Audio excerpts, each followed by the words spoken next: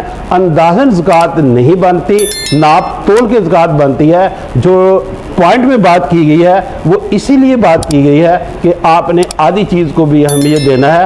آدھی چیز آپ کے پاس آتی ہے تو آپ صاحب نصاب ہو جاتے ہو, تو پوری زکوٰۃ دینی ہے آپ نے. جو فکس کی گئی ہے اس کے مطابق دینی چاہیے. ذوالفقار بھائی, ہمیں رانا صاحب سے ایک بات بڑی امپورٹنٹ یہ پوچھنی ہے کہ زکوٰۃ کی تو اہمیت کا پتہ چل گیا, اسلام کا رکن بھی ہے, بہت امپورٹنٹ ہے ساری چیزیں, لیکن جب آپ صاحب حیثیت ہیں, آپ زکوٰۃ دے سکتے ہیں, ہمیں کن لوگوں کو سب سے پہلے ذہن میں رکھنا چاہیے کہ سب سے پہلے زکوٰۃ کے حقدار یہ ہیں, سیکنڈ یہ ہیں, مستحق کون ہیں لوگ, اور پرائرٹی اس میں لگائی ہے اللہ پاک نے کہ سب سے پہلے زکوٰۃ کس کو دینی ہے.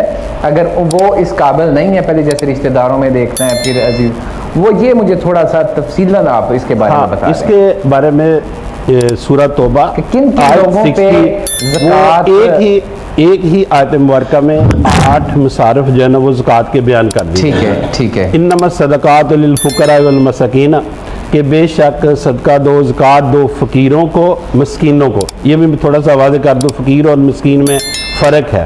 وعاملین علیہا, اور جو زکوٰۃ اکٹھی کرنے والے ہیں, اور مؤلفات قلوب ہے, اور جو نو مسلم, اس کے بھی میں تھوڑا سا بیان کر دوں گا کہ نو مسلم ان کے لیے کیا دین اسلام نے حکم دیا ہے. وفر رکاب, اور مقروض کا غلامی سے نجات دلانے کے لیے.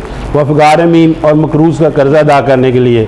وفی سبیل اللہ, اور اللہ کے راستے میں. وابن سبیل, اور مسافر کو. فریضت من اللہ, یہ اللہ نے فرض کی ہے. واللہ علیم الحکیم, اللہ سب سے زیادہ جانتا ہے, حکمت والا ہے کہ ان کی جو زکوٰۃ دینی ہے. یہ 8 مصارف آپ نے ہمیں بتا دیے زکوٰۃ کے. میرا سوال ادھر سے ہم آگے تھوڑا سا کائنڈلی بتائیے گا کہ کن لوگوں کو پرائرٹی, مثال کے طور پہ غریب مسکین لوگ ہمارے رشتہ داروں میں بھی موجود ہیں. یہ جو قرآن نے ترتیب دے دی ہے نا, اور بڑی خوبصورت ترتیب ہے. پہلے فقیر, پھر مسکین. فقیر کی ڈیفینیشن یہ لی جاتی ہے کہ وہ جو شرم محسوس نہیں کرتا اور ضرورت مند ہوتا ہے اور اپنے حالات کو بہتر کرنے کی کوشش بھی نہیں کرتا, وہ فقیر اس کہتے ہیں. مسکین کا بھی بیان کر دیا. لوگ بھی جو ہیں وہ اپنا بیس بدل کے ادھر ہی میں آ رہا ہوں, اس کا کیسے پتہ چلے گا؟ اسی کو میں مسکین جو ہے, مسکین شرم محسوس کرتا ہے اور وہ اپنے حالات کو اندر بہتر کرنے کی کوشش کرتا ہے کہ مجھے زکوٰۃ نہ لینی پڑے. تو اس لیے قرآن مجید نے دونوں کو کہا کہ آپ فقیر کو بھی زکوٰۃ دو, مسکین کو بھی زکوٰۃ دو. اب جو زکوٰۃ اکٹھی کرنے والے ہیں, جو زکوٰۃ کے محکمے میں کام کرتے ہیں, انہوں نے بھی, ان کی تنخواہیں جو ہیں وہ بھی زکوٰۃ کی رقم میں سے دی جاتی ہیں. اور چوتھا ہے مؤلفات قلوب, نو مسلم. اس میں ہمیں تھوڑا سا یہ آتا ہے کہ جو نئے دین اسلام میں آتے تھے ان کی حوصلہ افزائی کے لیے کہ وہ کمپیریزن کریں کہ پہلے ہمارے حالات کیسے تھے, اب ہم دین اسلام میں آ گئے ہیں تو کیسے. جب ہم مسلمان انہیں زکوٰۃ دیں گے تو ان کے حالات اچھے ہو جائیں گے. اور اس کے بعد پھر فیس اپنے مقروض کا قرضہ ادا کرنے کے لیے اور غلامی سے نجات دلانے کے لیے. مقروض, ایک آدمی قرضہ لے لیتا ہے اور اس کا کام نہیں چلتا, تو اب دین اسلام اس کے لیے حکم یہ دیتا ہے کہ آپ ایک کام تو اس کو کر دو, آپ اس کا قرضہ اتار دو, اور جو رزق والا معاملہ ہے وہ تو اللہ نے پہلے اپنے ذمہ لیا ہوا ہے, تو میں نے اس کو رزق دینا ہے. اور غلامی سے نجات دلانے کے لیے اب غلامی کا دور ختم ہو گیا. نبی پاک صلی اللہ علیہ وسلم نے اس کا آغاز کیا تھا کہ غلامی کا دور ختم ہونا چاہیے. اب الحمدللہ پوری دنیا میں کسی انسان کی قیمت نہیں لگتی. اور اب اس سے کیا مراد ہے؟ فقہاء کرام نے جو جیل میں لوگ ہیں بے قصور, ان کی ہم ضمانت کروا سکتے ہیں, ان کا کیس لڑ سکتے ہیں زکوٰۃ کی رقم سے. وقت کے ساتھ جیسے اور یہ جب ختم ہو جائے, کوئی زکوٰۃ لینے والا نہ ہو, تو پھر زکوٰۃ تو دینی ہے ہر سال بعد. پھر فی سبیل رانا صاحب، اللہ، ہم پھر اللہ کے راستے میں. اور جو آٹھواں اس کو آغاز ہے کریں گے ابن سبیل مسافر کو زکات دو. تو اس میں ہم کوئی ترتیب میں بھی نہیں کر سکتے. اور آگے اللہ کے کوشچن ہم ادھر سے دوبارہ سٹارٹ کریں گے کہ جیسے ہمارے کوئی آپ کے اپنے آپ زکات دے سکتے ہیں تو آپ کے خاندان میں مستحق لوگ ہیں، کیا پہلے ان کا حق ہے یا باہر کسی کا؟ یہ ہم اس ٹاپک کو آگے بڑھائیں گے.